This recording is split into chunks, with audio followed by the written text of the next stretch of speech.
The library on Nexus Prime was the biggest in the galaxy. Hyun walked through the tall metal doors, his crystal body making soft chiming sounds with each step. Behind him, Day floated quietly, his tentacles moving in slow waves. Dari came last, her plasma form glowing soft blue in the dim light. "We need to find something good for our final project," Hyun said. His voice sounded like wind chimes in a gentle breeze. "Professor Kang wants us to write about Galactic War history." Day's tentacles curled and uncurled as he thought. Every student writes about the same wars. The Crystal Wars, the Metal Uprising, the Great Peace. We need something different. Nari's glow pulsed brighter, something no one else has found before. The three friends had been study partners for 2 years at the Galactic Military Academy. They came from very different worlds, but they worked well together. Hyun was good with computers and data. Day could remember everything he read. Nari could think faster than most beings in the galaxy. They walked to the main computer terminal. The screen was as big as a wall covered in millions of tiny lights. Each light was a different file in the library's database. "Show us war records from the last 50 years, Hyun said to the computer. The screen changed. Thousands of files appeared, all neatly organized by date and location. The friends had seen most of these files before. Every student studied them. "This is boring," Day said, his tentacles drooping. "Everyone knows about these wars." Nari moved closer to the screen. Her plasma form made the lights flicker slightly. "Wait, look at the dates. There's a gap here." She pointed to a section of the timeline. There were files for 2340. Then 2341 was completely empty, then files started again in 2342. "That's strange," Hyun said. He touched the screen with one crystal finger. "Computer, show us all files from 2341. The computer made a soft beeping sound. "Access denied." Classified information. The three friends looked at each other. In 2 years of study, they had never found a file they couldn't read. "Try a different search," Day suggested. Hyun tried again. "Show us any conflicts involving species 347b. Access denied. Classified information. "Who is species 347b? Nari asked. They spent the next hour trying different searches. Every time they got close to information about 2341 or species 347b, the computer blocked them. This only made them more curious. "I have an idea," Hyun said. His crystal body began to glow brighter. "I can connect directly to the main database. My people are good with crystal technology, and this whole system runs on crystal networks." "Is that allowed?" Dai asked nervously. "It's not allowed," Nari said with a laugh. "Besides, we're students. We're supposed to learn things." Hyun walked to the center of the room where a large crystal pillar rose from the floor. This was the main connection point for the library's computer system. He placed both hands on the crystal and closed his eyes. The crystal began to glow. Hyun's body became brighter and brighter until his friends had to look away. When the light faded, Hyun was still connected to the pillar, but now the wall screen showed something completely different. "I'm in the deep archives," Hyun said quietly. "There are files here that aren't supposed to exist." The screen filled with folders marked with warning symbols. Red text flashed across the top. "Maximum security, council eyes only." "Maybe we should stop," Day whispered. But it was too late. Hyun was already opening files. The first one was titled The Human Prohibition Accords. "Humans?" Nari said. "I've never heard of them." The file was mostly text, but it was written in a way that was hard to understand. It talked about unacceptable escalation and psychological warfare beyond galactic standards. There were references to something called the Terran Incident and a planet called Earth. "Keep looking," Nari said. Her glow was now very bright, which happened when she was excited. Hyun opened another file. This one was called Species 347b Psychological Profile. The first line made them all go quiet. Species 347b, commonly known as humans, represents the most dangerous psychological warfare capability ever encountered by the galactic community. Their participation in galactic conflicts has been permanently banned following the events of 2341. "Psychological warfare?" Day repeated. "What does that mean?" They kept reading. The file described humans as a young species from a planet called Earth or Terra. They had only joined the galactic community 46 years ago. The file said they looked weak compared to other species. No natural weapons, short lives, and simple technology. But then came the scary part. Despite physical limitations, Human forces demonstrated unprecedented ability to neutralize enemy combat effectiveness through psychological manipulation and mental warfare techniques. Standard galactic warfare protocols proved insufficient to contain human tactical approaches. "I don't understand," Day said. "How can thinking be more dangerous than weapons?" Hyun opened more files. Each one was worse than the last. There were reports about something called ghost frequencies and phantom protocols. There were mentions of entire enemy fleets surrendering without fighting. One report talked about an enemy species that became so afraid they never left their home planet again. The most frightening file was titled Human Contingency Protocols. It was mostly blocked out with black bars, but they could read parts of it. Humans have developed specific psychological warfare strategies for every known galactic species, including allied forces. These protocols could theoretically incapacitate any species without physical violence. Recommend immediate isolation of human forces pending full psychological evaluation. "This is impossible," Nari said. Her glow was now flickering rapidly. "How can one species be this dangerous?" Hyun kept searching. Finally, he found a file with pictures. The first image showed a blue and green planet covered in white clouds. It looked beautiful and peaceful. The caption read, "Terra, origin point of species 347b. Current status, quarantined." The next image was worse. It showed what looked like a space battle, but something was wrong. Ships were floating dead in space, but they weren't damaged. The caption said, "Dominion Fleet 7 after exposure to human psychological warfare. All crew members alive but unable to function. Fleet surrendered without sustaining physical damage." The last image was the worst of all. It showed the inside of a ship. Alien beings sat at their posts, but their eyes were empty. They looked broken, like their minds had simply stopped working. The caption read, "Psychological casualties exceed all previous galactic warfare standards. Recommend immediate policy review." "We need to stop," Day said. His tentacles were now wrapped tightly around his body. "This is too much." But Hyun was already opening one more file. This one was different. It was a video message from someone called Grand Admiral Yunseo of the human fleet. The image showed a being that looked almost familiar. It had 2 arms, 2 legs, and a head like many galactic species. But its eyes were different. They seemed to see everything, understand everything. To the Galactic Council, the human said in perfect galactic standard language, "We understand your concerns about our methods. We want you to know that what you witnessed was us showing restraint. We hope you never see what happens when we don't." The message ended. The 3 friends sat in silence for a long time. Finally, Hyun disconnected from the crystal pillar. The warning files disappeared from the screen, replaced by the normal library interface. "What did we just find?" Nari whispered. "I think," Day said slowly, "we found out why there's a whole species that no one talks about." Hyun looked at his friends. "Do you think we should tell Professor Kang about this?" "I don't know," Nari said, "but I think we need to find out more about these humans. If they're so dangerous, why don't we learn about them in school? Why is everything about them hidden?" "Because," Day said quietly, "some knowledge is too scary to teach." They gathered their things and left the library. None of them spoke on the way back to their dormitories. Each was thinking about the same thing. Somewhere out there was a species so good at psychological warfare that the entire galaxy was afraid of them. And the most frightening part was the humans' final words. "What you witnessed was us showing restraint. What would humans be like if they didn't show restraint?" That night, none of the 3 friends slept well. They had wanted to find an interesting topic for their final project. Instead, they had found something that might be too dangerous to study, but they knew they couldn't stop now. They had to learn more about the humans and what had happened in 2341. They had to understand why an entire species was banned from galactic warfare. They had to know the truth, even if the truth was more frightening than anything they had ever imagined.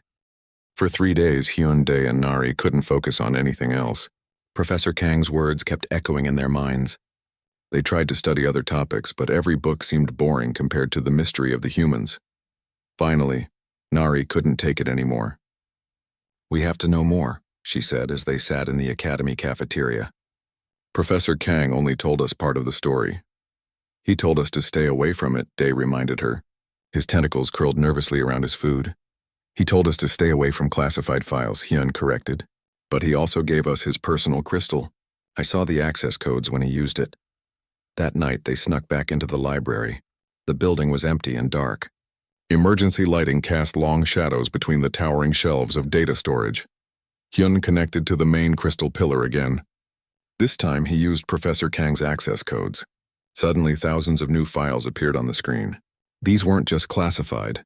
They were personal records, diary entries, and witness testimonies from the Terran incident. "Look at this," Nari said, pointing to a file marked Combat Recordings, Dominion Fleet Analysis. They opened it and found themselves watching actual footage from the battle. The quality was poor, but they could see what had happened during those 11 terrible days. The first video showed the Dominion fleet approaching the Kepler colonies. The ships were massive, covered in weapons and armor. They moved in perfect formation, confident and aggressive. "Standard Dominion attack pattern," a voice commented. It was Professor Kang, much younger. "They're following normal protocols, targeting military installations first." The video jumped forward in time. Now it showed the Galactic Defense Coalition forces arriving. Ships from 12 different species took up defensive positions around the colonies. "Human contingent has arrived," young Professor Kang reported. 3 ships. They seemed small. The human ships were indeed tiny compared to the others. They looked almost fragile next to the massive Korthian battleships and Zentorian carriers. Why did they bring so few ships? Day wondered. They kept watching. For 3 days, the battle followed normal patterns. Ships fought in organized formations. Weapons fired at military targets. Civilians were evacuated to safe zones. Then everything changed. The video showed Dominion forces attacking a civilian transport. The ship was clearly marked as non-military and was carrying refugees. The Dominion ships destroyed it anyway. "War crime," Professor Kang's voice said, shocked. "They just killed 3,000 civilians." More videos showed similar attacks. Dominion forces were deliberately targeting defenseless beings. They seemed to enjoy causing fear and suffering. The coalition forces protested through official channels.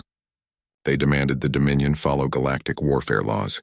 The responses from Dominion Command were mocking and cruel. Then came the message that changed everything. Captain Somin's face appeared on screen. She looked like many humanoid species, but there was something different about her eyes. They were calm, but underneath the calm was something that made the 3 students feel cold. "Dominion Fleet Command," she said in a quiet voice. "You have chosen to ignore galactic warfare protocols. You have introduced new rules to this conflict. We acknowledge your new rules and we accept them. This is your only warning." The transmission ended. "What did she mean?" Hyun asked. They found out in the next video. It was recorded 6 hours later from a Zentorian observation ship. The screen showed empty space where the human ships had been. "Human vessels have disappeared from all sensors," a confused Zentorian officer reported. "We cannot locate them anywhere in the system." For 6 hours, there was no sign of the humans. The battle continued normally between the Coalition and Dominion forces. Then the weirdness began. The first strange report came from a Dominion patrol ship. Command were receiving transmissions on an unknown frequency. "It sounds like hunting calls. Ancient hunting calls." "Explain," came the reply from Dominion Command. "They sound like void hunters, sir." "But that's impossible. Void hunters have been extinct for millions of years." More reports flooded in. Dominion ships across the fleet were picking up the same transmissions. Ancient predator calls that triggered deep instinctual fear in every Dominion being. "How did humans know about void hunters?" Nari asked. They found the answer in another file. It was a report written by Lieutenant Taijun of the human ship Persistence. The writing was clinical and cold. Dominion psychological profile completed. Species evolved from prey animals on high-gravity world. Primary evolutionary pressure came from aerial predators called void hunters. Deep genetic memory of hunter vocalizations triggers fight or flight response. Recommend immediate exploitation of this weakness. "They studied them," Day said in amazement. In 6 hours, they learned the Dominion's deepest fears. The video showed what happened next. Dominion ships began acting erratically. Some fired at empty space. Others spun in panic. Crews reported hearing void hunter calls coming from inside their own ships. But that was just the beginning. The next phase was even stranger. Dominion sensors began detecting massive human fleets that shouldn't exist. Their screens showed thousands of human ships surrounding them. "Impossible readings," a Dominion sensor officer reported. showing 3,847 human vessels. But Coalition intelligence says they only have 3 ships in the system. Confirm sensor readings, came the reply. Sensors confirm, sir. We are completely surrounded, but the Coalition forces could see the truth. Their sensors showed only 3 small human ships, moving in complex patterns that somehow confused Dominion equipment. Phantom protocols initiated. Lieutenant Tae-jun's calm voice came through an intercepted human communication. Enemy sensors are now seeing what we want them to see. The psychological warfare escalated quickly. Dominion ships began receiving personal messages targeted at individual crew members. The messages knew things they shouldn't know: family names, childhood fears, private thoughts. One recording showed a Dominion captain receiving a message that simply said, "We know about your daughter's nightmares. We know why she's afraid of the dark. We know what you did." The captain broke down completely, abandoning his post and begging for forgiveness for crimes the humans shouldn't have known about. "How?" Hyun whispered. "How could they know such personal things?" They found part of the answer in a report by Commander Jin Ho. Human intelligence gathering complete. Dominion psychology is remarkably simple. Species-wide guilt complex regarding historical treatment of prey species. Individual crew members carry personal trauma that can be exploited through targeted messaging. They're not just fighting the ships, Nari realized. They're fighting the minds of every individual crew member. The videos showed the rapid collapse of Dominion forces. Entire fleets stopped fighting and sent desperate surrender messages. But the humans didn't accept surrender immediately. Instead, they did something that terrified every species watching. They began teaching. Human transmissions flooded Dominion frequencies. But instead of threats or demands, they sent philosophical discussions about the nature of violence. They shared human history, stories of wars and peace, of civilizations that learned to grow beyond conflict. "You fight because you fear," came a message from Captain Somin. "But fear is a choice. Let us show you how to choose differently." The Dominion crews found themselves unable to ignore the transmissions. The human voices were somehow hypnotic, compelling. They spoke about understanding, about evolution, about becoming better than what they were. Psychological reconditioning in progress, Lieutenant Tae-jun reported calmly. Enemy forces are responding to educational protocols. Aggression levels dropping by 23% per hour. "They're not just defeating them," Dae said in horror. "They're changing them." The final videos showed the end of the war. Dominion ships sat motionless in space, their crews completely broken. But they weren't destroyed or dead. They were transformed. Dominion officers sent messages that sounded like confessions. They talked about their species' history of violence with shame and regret. They begged forgiveness not just from their enemies, but from the universe itself. "We were wrong," a Dominion admiral transmitted. "We have always been wrong. Thank you for showing us the truth. Thank you for making us see." The war ended not with victory parades, but with Dominion fleets fleeing back to their home system in terror. But it wasn't terror of human weapons, it was terror of human understanding. Post-battle analysis complete.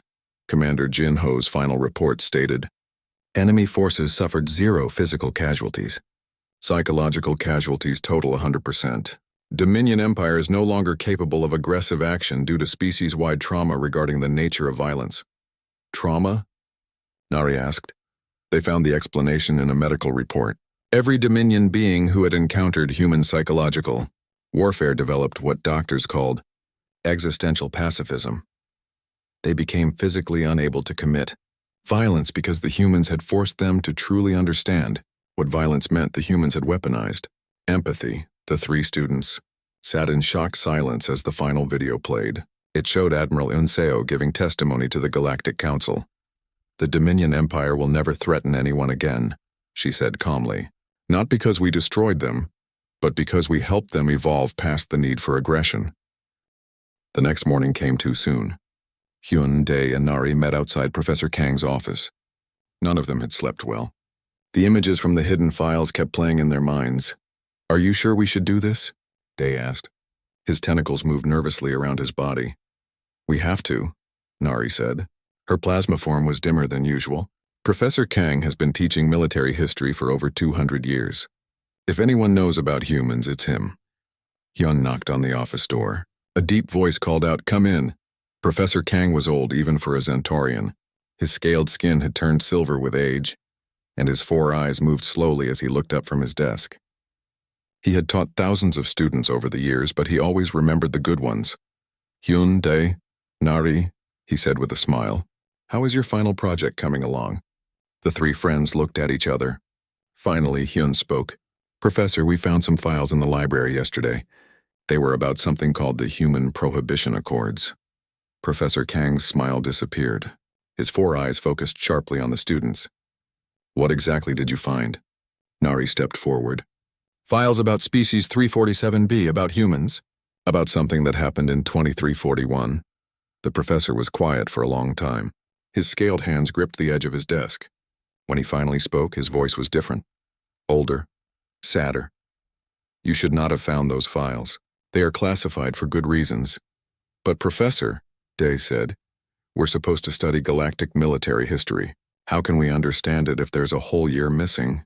A whole species we don't know about? Professor Kang stood up slowly. He walked to the window and looked out at the academy grounds. Students from dozens of different species were training in the courtyard below. Some knowledge comes with a price, he said quietly. Are you willing to pay that price? What do you mean? Hyun asked. The professor turned back to them. Once you know the truth about humans, you will never feel safe in the galaxy again. You will understand why we built these academies, why we train so hard, why we work so desperately for peace.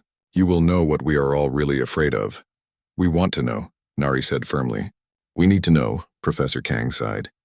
He walked to his desk and pressed a button. The door locked and the windows became dark. Soundproof barriers activated around the room. What I am about to tell you must never leave this room, he said. Do you understand? All three students nodded. The professor sat down heavily.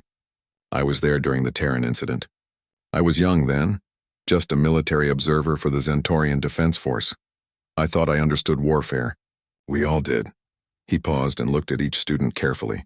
We were wrong. Humans taught us that we knew nothing about war. Tell us what happened, Hyun said softly. Professor Kang closed his eyes. 46 years ago, humans made contact with our galaxy. They seemed so normal, weak even. They had no natural armor like the Korthians, no energy weapons like the plasmoids, no hive mind like the collective. They lived short lives and their technology was simple. So why were they dangerous? Dae asked. Because, the professor said, they thought about war differently than any species we had ever met. He stood up and walked to a cabinet. Inside was an old data crystal. This contains my personal records from that time. What I am about to show you is not in any official files. He placed the crystal in a reader. A holographic display appeared above his desk. It showed a peaceful star system with several inhabited planets. The Kepler colonies, Professor Kang said, home to 12 billion beings from 6 different species. They were attacked by the Dominion Empire in early 2341. The display changed to show large, aggressive-looking ships moving toward the peaceful planets. The Dominion wanted the Kepler system for its rare minerals. Standard galactic warfare protocols were in effect. Military targets only. Protection of civilians, predetermined battle zones. Every species had fought this way for thousands of years. What went wrong? Nari asked. Professor Kang's expression darkened. The Galactic Defense Coalition responded as we always did. We sent fleets from 12 different species. Humans sent 3 ships, only 3 ships, Hyun said in surprise. We thought it was a mistake. Human ships were small and looked weak compared to our battlecruisers. We expected them to stay in the back and provide support. The display showed the battle beginning. Ships from many species engaged the Dominion forces in organized, predictable patterns. For the first 3 days, everything went normally. The human ships followed our protocols exactly. Their commander, Jin Ho, seemed competent but unremarkable. What changed? Dae asked. Professor Kang's 4 eyes became very sad. The Dominion forces began executing Kepler civilians. Even after the civilians surrendered. Even after they begged for mercy. The display showed images that made all 3 students look away. Professor Kang quickly moved past them. This was against all galactic warfare laws. We sent formal protests to the Dominion command. We threatened sanctions. We followed proper diplomatic channels. And the humans? Nari asked. The humans sent one message to the Dominion fleet. It came from Captain Somin of the human ship Resilience. The message was very short.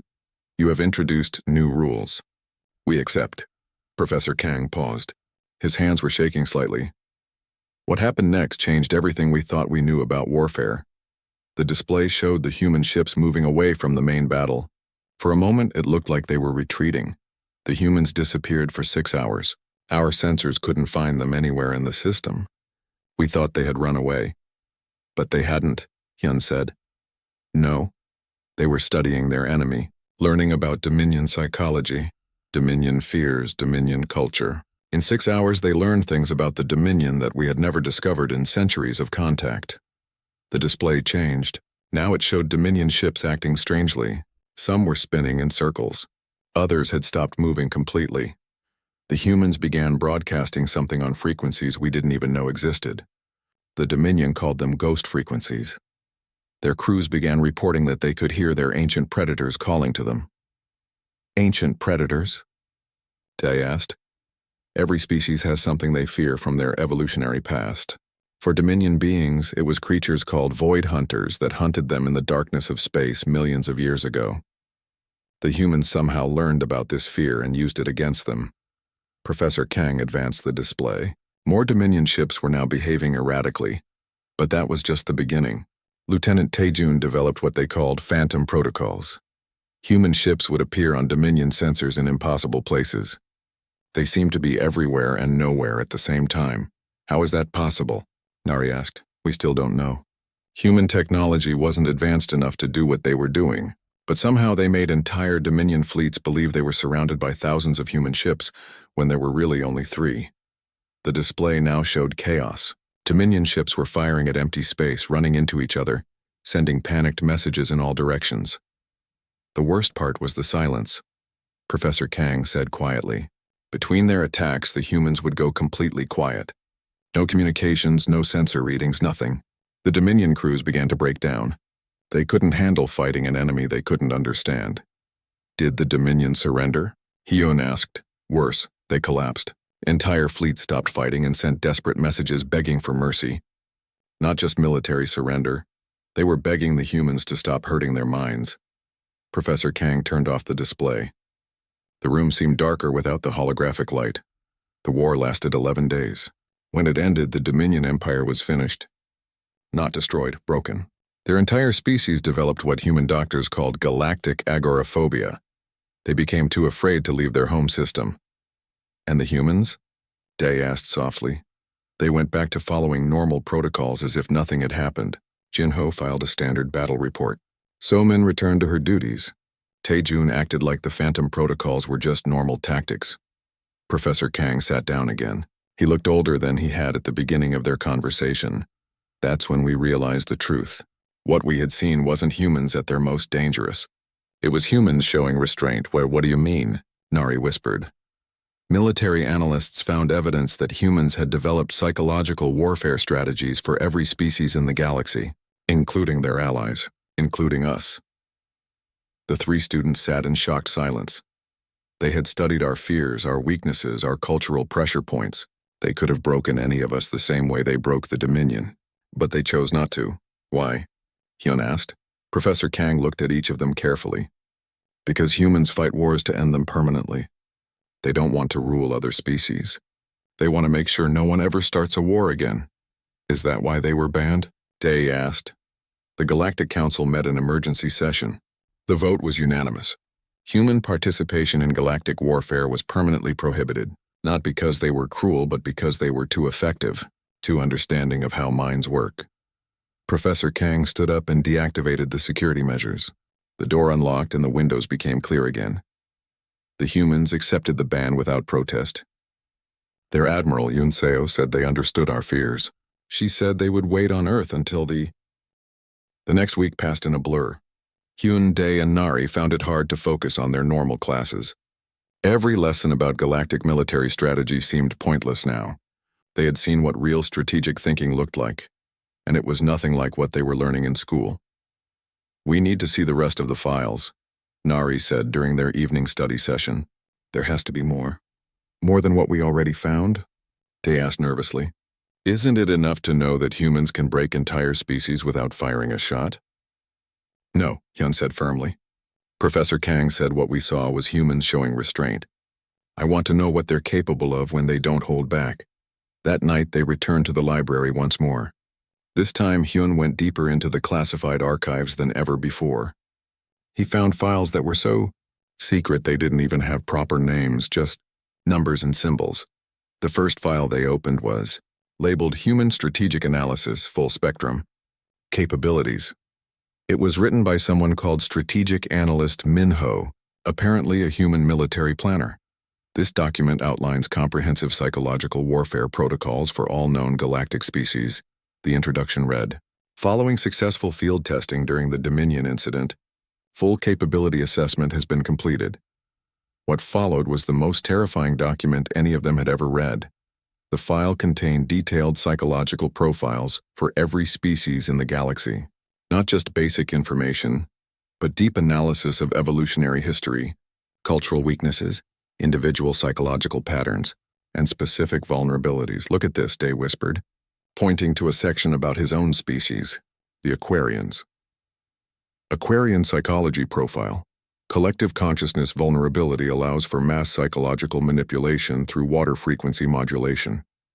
Species-wide panic can be induced by broadcasting specific sonic patterns that mimic predator calls from their oceanic homeworld. Individual Aquarians can be isolated from collective consciousness through targeted electromagnetic interference, causing immediate psychological breakdown. Day's tentacles went completely still. "They know exactly how to break us," he said in a tiny voice. Nari found the section about her own people, the Etherians. It was even worse. Etherian Psychology Profile. Plasma-based consciousness vulnerable to energy frequency manipulation. Entire populations can be controlled through harmonic resonance patterns. Individual Etherians can be forced into dormant states or amplified into destructive overload conditions. Collective consciousness transfer possible through controlled energy cascade reactions. "They could turn us into weapons," she said, her glow flickering with fear. "They could make us destroy ourselves." Hyun searched for information about his species, the Vorthons. What he found made his crystal body dim with horror. Vorthon Psychology Profile. Crystal matrix consciousness allows for direct data insertion and memory manipulation.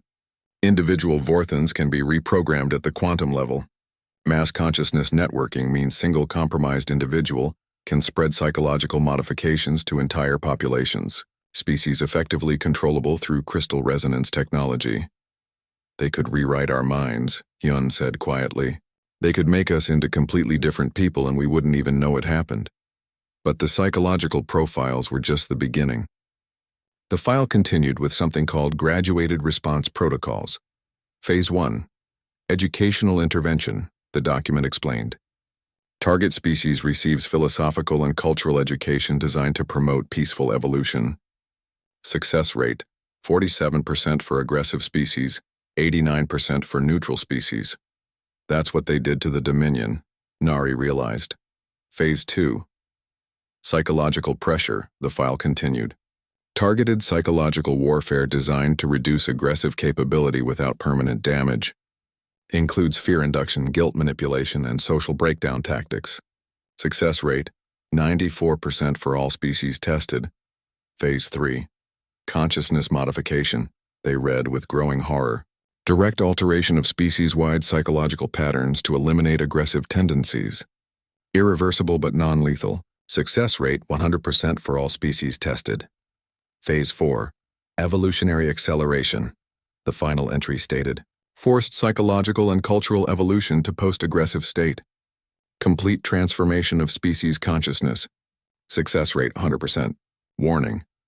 This protocol fundamentally changes target species. Use only as last resort. The three friends sat in stunned silence. The humans hadn't just developed ways to fight other species. They had created a step-by-step plan to transform the entire galaxy. Keep reading, Nari said weakly. They found another section called Alliance Management. Protocols. This part was about how humans plan to handle their allies. All allied species require careful monitoring for signs of aggressive regression, it read. Psychological conditioning protocols should be subtly implemented to ensure continued peaceful behavior. Regular cultural influence programs recommended to guide social evolution in positive directions. They're already changing us, Day said. All of us. Even the species that are supposed to be their friends. Hyun found evidence of this in another file. It contained reports of human cultural exchange programs and educational initiatives throughout the galaxy. On the surface, they seemed harmless. Art exhibitions, philosophy discussions, scientific collaborations. But when they looked closer, the pattern became clear. Every human cultural program was designed to slowly change how other species thought about violence, conflict, and social organization. "Look at this report from the Korthian homeworld," Hyun said, pointing to an entry. "Human philosophy teachers have successfully introduced concepts of individual responsibility and empathy-based decision-making. Korthian aggression levels have decreased by 12% in the past 5 years. And this one from the Zentorian colonies," Nari added. "Human art forms emphasizing cooperation and peaceful problem-solving have become popular among young Zentorians. Traditional warrior culture showing signs of decline. They're doing it so slowly that no one notices," Day said. "They're changing the entire galaxy one mind at a time." But the most frightening discovery was yet to come. In a file marked Emergency Protocols, they found evidence of what humans called global contingency plans. In the event of galaxy-wide aggressive behavior, or the emergence of existential threats to peace, the document stated, full-spectrum psychological warfare, protocols may be implemented simultaneously across all inhabited systems. The file described something called Operation Collective Evolution. It was a plan to use human psychological warfare capabilities on every species in the galaxy at the same time. Estimated timeline for complete galactic pacification, 72 standard hours, the document stated coldly. All aggressive behavior will cease. All species will achieve post-conflict consciousness. Resistance is psychologically impossible once protocols are fully implemented. 72 hours, Hyun repeated. They could change the entire galaxy in 3 days. They found video recordings of humans discussing these plans. The conversations were calm and matter-of-fact, as if they were talking about ordinary military exercises. Sergeant Wu Jin reporting on Pacific region readiness.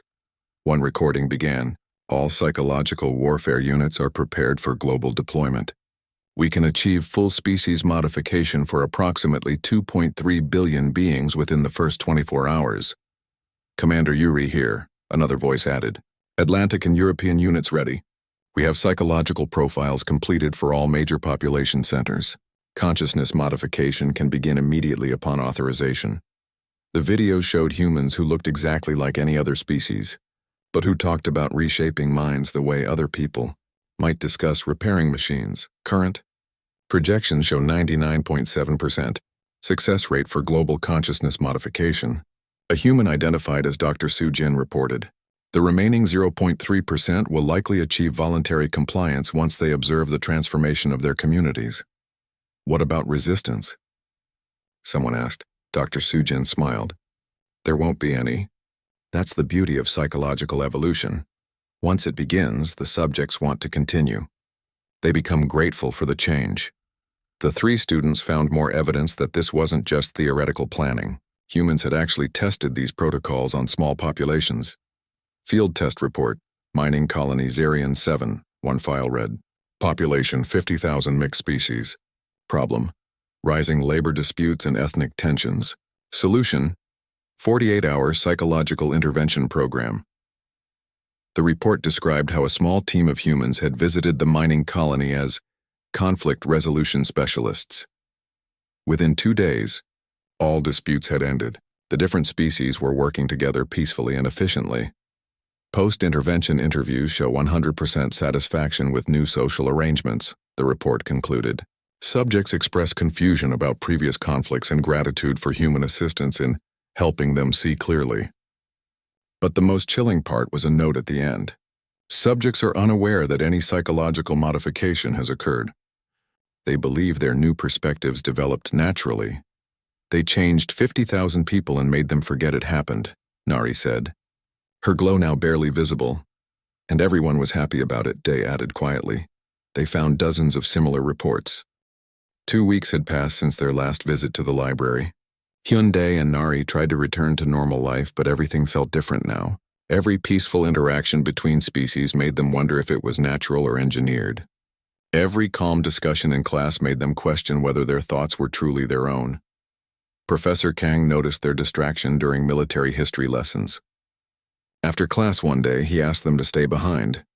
"You went back to the archives, didn't you?" he said once the other students had left. The three friends looked at each other. There was no point in lying. "We had to know," Nari said simply. Professor Kang nodded slowly. "And now you can't unknow what you've learned. I warned you about the price of knowledge." "Professor," Hyun said carefully, "how much of what we've discovered is real?" "All of it," the old Centaurian replied. "Every file, every report, every psychological profile. Humans are exactly what you think they are." "Then why do you seem so calm about it?" Day asked. "Why isn't everyone terrified?"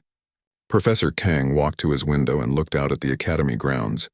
Students from many species were studying together, laughing together, helping each other with their work.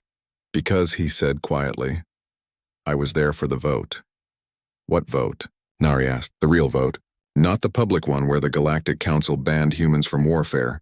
The secret vote that happened 3 days later." He turned back to them. "The Council had to decide what to do about humans. We had learned what they were capable of. We knew about their plans for galactic transformation.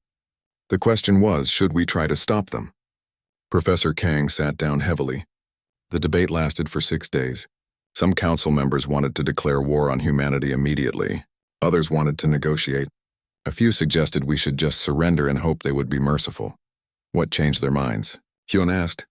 Admiral Yoon Seo requested permission to address the council one final time. What she said in that chamber changed everything. Professor Kang activated his personal hologram system. A figure appeared above his desk, a human woman with kind eyes and a gentle smile. "This is her complete testimony," he said. "It was classified for 45 years.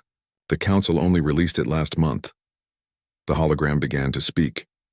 "Honorable council members," Admiral Yoon Seo said, "I know you are afraid. You have learned what humans are capable of, and you believe we are here to conquer you. I want to correct that misunderstanding." Her voice was warm and patient, like a teacher explaining something to worried students. "Humans do not conquer. We do not rule. We do not control. What we do is much simpler and much more frightening. We love."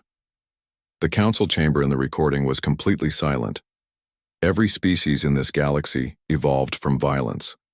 You fight because your ancestors had to fight to survive.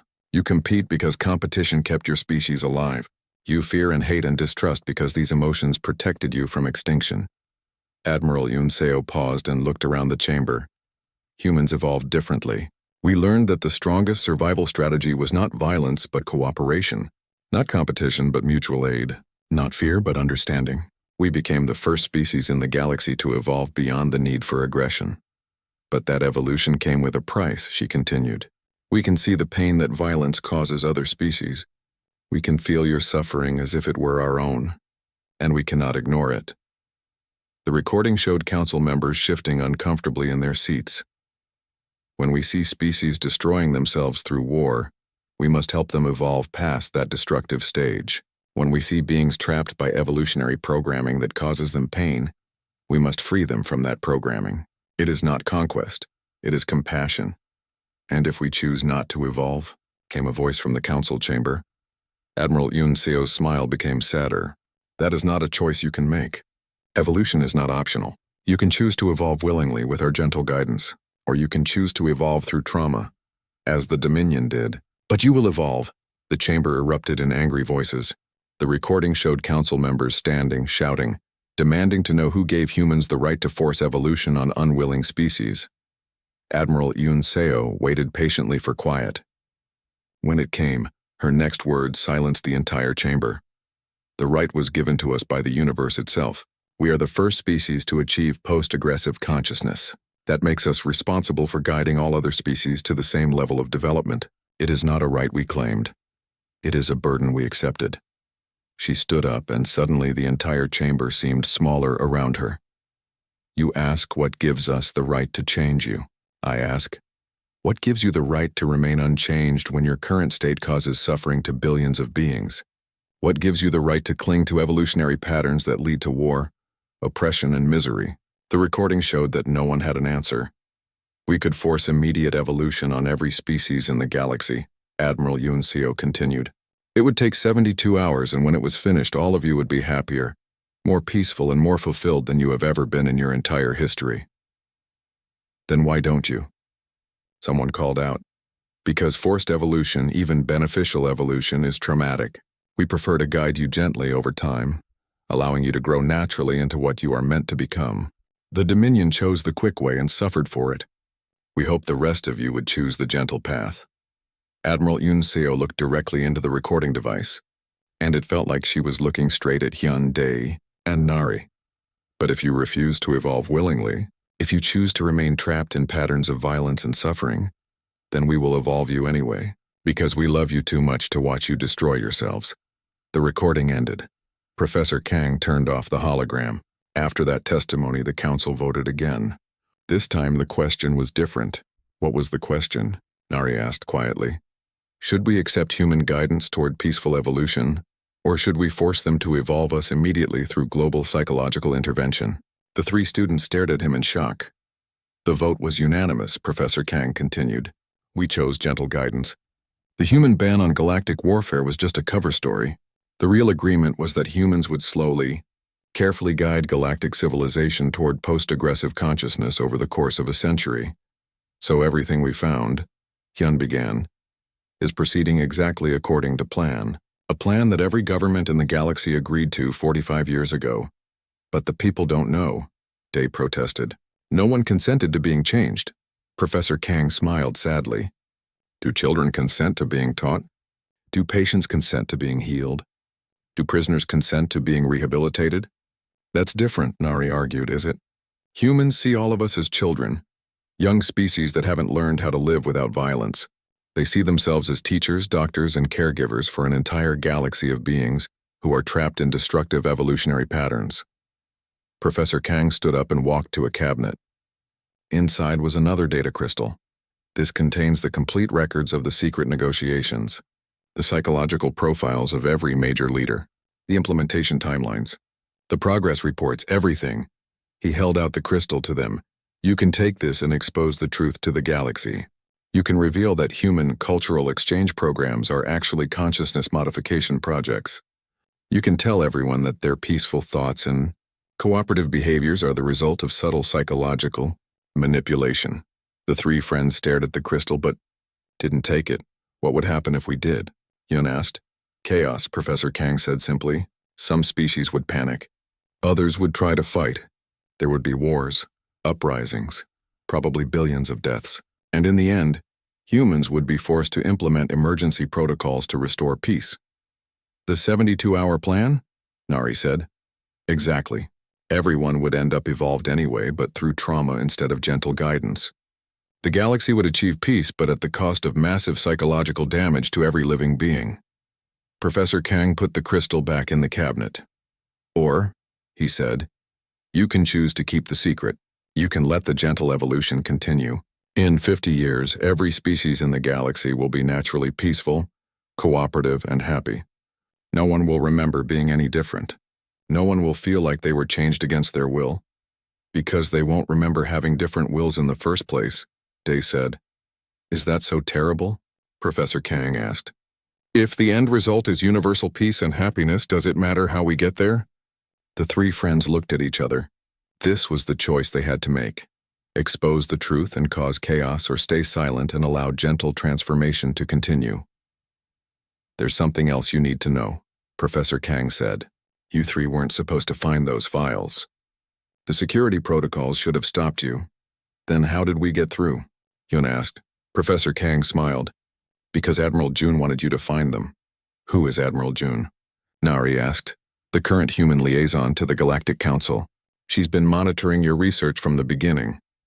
The room's communication system activated, and a gentle voice filled the air. Hello, Hyun Dae. And Nari. This is Admiral June. The three students looked around frantically, but saw no one. Please don't be afraid, the voice continued.